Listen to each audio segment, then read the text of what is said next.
ये हमारा watt meter है।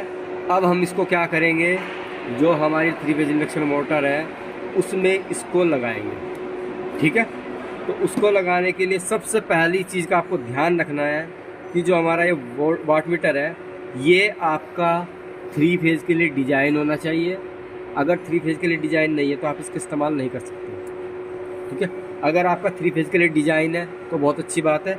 यहाँ पे आपका 500 वोल्ट दिखाई देगा। ठीक है, अगर 500 वोल्ट नहीं लिखा हुआ है, 250 वोल्ट लिखा हुआ है, तो ध्यान रखना आप इसको गलती से भी सिंगल फेज मोटर के साथ में कनेक्ट ना करें।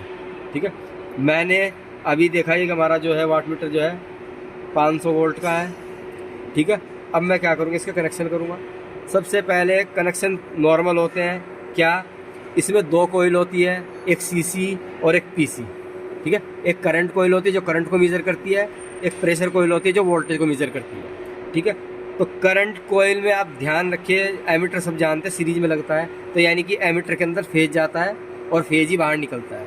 वोल्ट मीटर में क्या होता है, फेज दिया जाता है और न्यूट्रल दिया जाता है, यानी कि दोनों कनेक्ट किए जाते हैं। अब ध्यान रखना, इसमें जो एम और एल पॉइंट होता है ये हमारा करंट कोयल का होता है, सी और वी जो होता है ये हमारा प्रेशर कोयल का होता है। तो हमें ध्यान रखने वाली एक चीज़ है कि इसको भी फेज चाहिए, करंट कोयल को, प्रेशर कोयल को भी वो फेज चाहिए। तो यानी कि एम को सी से इसी वजह से शॉर्ट किया जाता है क्योंकि दोनों को फेज दिया जा सके। ठीक है, तो हम क्या करेंगे, फिलहाल मान लो कि आपके कहाँ से आ रहे हैं, हमारे ड्यूअल स्टार्टर के ऊपर से आ रहे हैं। सबसे पहले हम क्या करेंगे, एम के अंदर फेज डालेंगे। ठीक है, फेज डाल दिया। अब एम के अंदर से ही फेज कहाँ पे देंगे, करंट कोयल के ऊपर, यानी कि एम को करेंगे सी से शॉर्ट। तो देख सकते हैं हमने क्या किया है, एम के ऊपर फेज डाला है। ठीक है, ये हमारा स्टार्टर से आ रहा है, इस चीज़ का ध्यान रखना है, ये हमारा स्टार्टर से आ रहा है, तो मैंने फेज कहाँ पे डाला, एम पे।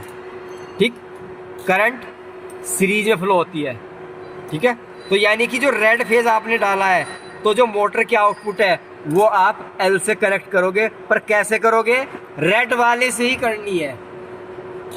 ठीक है, रेड वाले से ही क्या करनी है आपको, फिर ये कनेक्ट करनी है।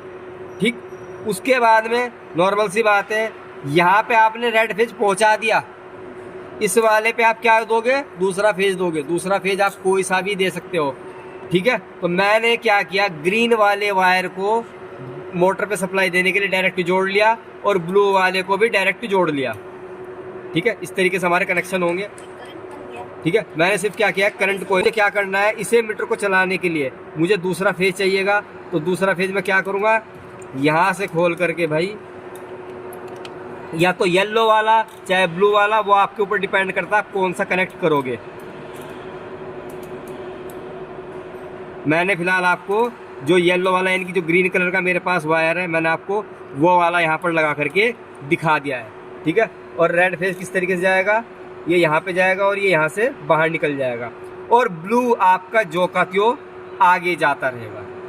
इस तरीके से आप क्या करोगे, वाट मीटर के कनेक्शन करोगे। मैंने फिलहाल एक के करके दिखाया है, अगर आपको दूसरा मिल जाए तो दूसरे वाले के लिए क्या करोगे आप, जैसे रेड फेज को आपने एम टर्मिनल पे डाला है, इसी तरीके से ब्लू वाले को भी एम टर्मिनल पे डालोगे दूसरे मीटर के अंदर।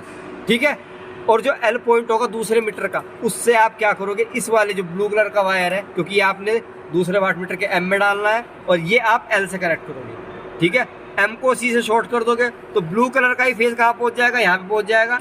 ठीक है, सिर्फ आपको क्या करना है, ये जो येलो वाला फेज है इसको आपको क्या करना है, आपस में शॉर्ट करना पड़ेगा। ठीक है, इस तरीके से आप क्या करोगे, 2 वाट मीटर के कनेक्शन करोगे। मैंने फिलहाल आपको सिंगल वाले के कनेक्शन करके दिखाया है।